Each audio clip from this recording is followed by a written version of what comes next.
Malachi, who visited Rome for the first time and then had a prophecy of all of the popes until the end of days. Except he didn't. The year is 1595, and a Benedictine named Arnold Wyon publishes his magnum opus, Lignum Vitae, which included, among other things, a history of the Benedictines and the prophecy of the popes.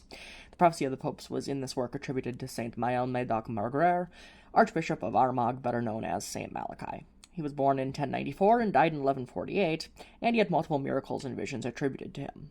Of those attributed to him, almost certainly was not the prophecy of the popes. You see, the prophecy of the popes has a few big issues, but the biggest is that it's only accurate up until the date of its first publication, after which there are a great many inconsistencies and errors, and again, the date of its first publication was 1595. But you don't have to take my word for it. Here's what Father M.J. O'Brien said about it in brief in his scathing review of the prophecy written way back in 1880.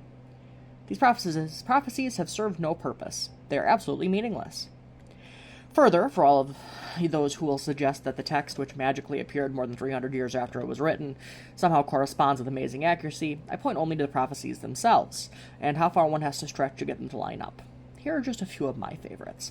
We have number 78, the Wavy Man, which corresponded to Leo VI, who had nothing wavy about either himself or his papal seal, but there are those that suggest that because his reign was short, it passed like a wave, so that's why that lines up.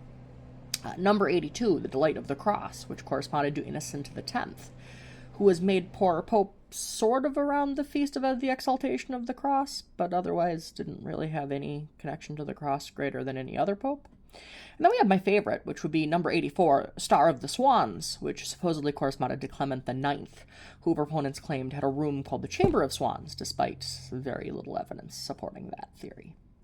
All this to say, just because some sensationalist mainstream media outlets and TikTokers who lack the basic media literacy to do research jump up and down and shout apocalyptic prophecy doesn't really mean that there's an actual apocalyptic prophecy or that the apocalyptic prophecy is real. That isn't to say the world isn't ending, just more so that if it does, it'll have very little or nothing to do with St. Malachi.